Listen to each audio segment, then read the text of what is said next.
بسم اللہ الرحمن الرحیم۔ السلام علیکم۔ جو میں آج آپ کو کہانی سنانے جا رہی ہوں وہ 4 دوستوں کی کہانی ہے۔ وہ ایک ویران علاقے میں جا رہے تھے جو کہ سوات کا علاقہ تھا اور ہر طرف پہاڑیاں ہی پہاڑیاں تھیں، رات بھی اپنے جوبن پر تھی۔ تو وہ چاروں اپنی گاڑی پر تھے اور راستے میں ہنسی خوشی مذاق کرتے ہوئے جا رہے تھے اور ان کی گاڑی میں میوزک بھی چل رہا تھا اور وہ ایک دوسرے کے ساتھ مذاق کرتے، کبھی ہاتھ میں ہاتھ مارتے۔ راستہ کافی سنسان تھا۔ ایک دم سے جب ان کی گاڑی جنگلات کے درمیان میں پہنچی تو بارش سٹارٹ ہو گئی اور ساتھ ہی ساتھ تیز ہوا بھی چلنے لگی اور تھوڑے ہی دور گئے تھے کہ ان کی گاڑی ایک دم سے بند ہو گئی۔ وہ بہت زیادہ پریشان ہوئے۔ ان دوستوں میں سے ایک کا نام علی تھا اور ایک کا نام اسد۔ تو جو علی تھا وہ اپنے بارے میں بتا رہا ہے کہ پھر ہم نے ادھر ادھر دیکھا کہ شاید کوئی ہمیں مدد مل جائے، لیکن وہ تو ویرانہ تھا، وہاں تو نہ کوئی بندہ تھا اور نہ ہی بندے کی ذات، ہر طرف درخت ہی درخت تھے اور اوپر سے بارش بھی سٹارٹ ہو چکی تھی اور ہوا بھی چل رہی تھی اور اندھیری رات تھی اور ارد گرد پہاڑ ہی پہاڑ تھے۔ تو ان چاروں نے ایک دوسرے کی طرف دیکھا جیسے کہہ رہے ہوں کہ تم مدد مانگو یا تم مدد کے لیے جاؤ۔ تو ان میں سے ایک تھوڑا بہادر دوست تھا جس کا نام ابو بکر تھا۔ ابو بکر نے کہا چلو میں دیکھتا ہوں۔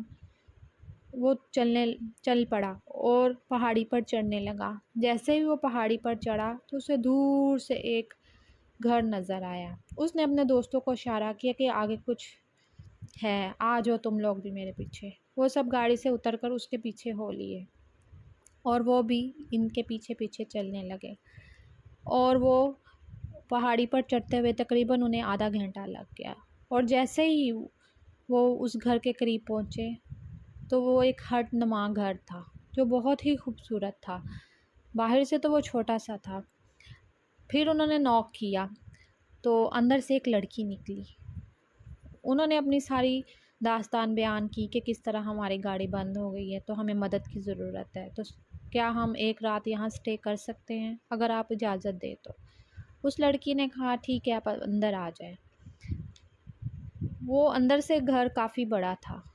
وہ اسے ڈرائنگ روم میں بٹھا کر چلے گئی اور تھوڑی دیر بعد آئی اور کہنے لگی اوپر بھی 2 کمرے ہیں، آپ اوپر چلے جائیں، اگر آپ نے ریسٹ کرنی ہے تو اوپر سو جائیں۔ ان میں سے 2 دوست اٹھے اور اوپر کی طرف بھاگے کہ ہمیں تو نیند آ رہی ہے، ہم تو اوپر جا رہے ہیں۔ تو علی اور اسد نیچے ہی بیٹھے رہے۔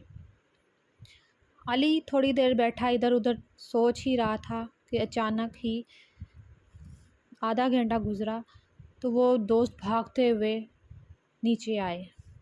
ان کی ہوائیاں اڑی ہوئی تھیں، منہ بھی ریڈ ہو چکا تھا اور آتے ہی انہوں نے کہنا شروع کر دیا نکلو یہاں سے، نکلو یہاں سے، نکلو یہاں سے۔ تو علی نے پوچھا کیا ہوا ہے یار، بتاؤ تو صحیح۔ تو اس نے کہا میں جو کہہ رہا ہوں نکلو یہاں سے، نکلو نکلو، 1 منٹ سے پہلے یہاں سے نکلو ورنہ کچھ ہو جائے گا۔ یہ اس کے منہ سے آواز نکل رہی تھی اور وہ بہت مشکل سے اس کے منہ سے آواز نکل رہی تھی اور وہ بہت اپسٹ تھا۔ ہم نے یہ فیل کیا، میں بھی اٹھ کھڑا ہوا اور اسد بھی، ہم اس کے پیچھے چل پڑے اور جیسے ہی ہم گھر سے باہر نکلے تو پیچھے سے اس لڑکی نے ہمیں آوازیں دینی شروع کر دی، لیکن ابو بکر نے کہا بس تم پیچھے مڑ کر نہیں دیکھو اور میرے پیچھے آتے جاؤ۔ اور جیسے ہی وہ اپنی گاڑی کے قریب پہنچے بھاگتے ہوئے تو وہ تو گاڑی خراب تھی۔ ابو بکر نے کہا میں دھکا لگاتا ہوں، علی تم اندر بیٹھو اور اسد تم بھی پیچھے سے دھکا لگاؤ۔ علی اندر بیٹھ گیا اور اس نے گاڑی سٹارٹ کرنے کی کوشش کی۔ علی نے پیچھے سے دھکا لگایا اور تھوڑی ہی دور گاڑی چلی، گاڑی کو انہوں نے دھکا لگایا تو گاڑی چلنے لگی اور اس طرح وہ چاروں دوست بیٹھ کر اپنی سفر پر روانہ ہو گئے۔ پھر علی نے پوچھا ابو بکر کیا ہوا تھا، تم اتنے پریشان کیوں تھے؟ تو اس نے بتایا کہ جیسے ہی میں کمرے میں داخل ہوا تو مجھے ایسے لگا کہ یہاں پر بہت سے لوگ ہیں اور میں بیڈ پر لیٹا تو میرے پاس ہی ایک بدنما عورت آ کر کھڑی ہو گئی۔ اس کے اتنے لمبے ناخن اور اتنے لمبے بال تھے اور منہ اتنا بڑا اور بھیانک تھا کہ میری چیخ نکل گئی اور میں اتنی زور سے چیخا، شاید تمہیں بھی میری چیخ سنائی دی ہو۔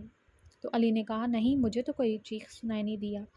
تو بس ہم سب وہیں سے یہی دیکھ کر وہاں سے بھاگے اور پھر میں نے پیچھے مڑ کر نہیں دیکھا۔ تو علی نے کہا اچھا شکر ہے ہم سب بچ گئے، کیونکہ ہم نے احسار کیا ہوا تھا آیت الکرسی کا، اگر احسار نہ کیا ہوتا تو شاید وہ ہمیں کوئی نقصان پہنچا دیتی۔ دوستو، اگر آپ کو یہ کہانی پسند آئی ہو تو ضرور شیئر کیجیے گا۔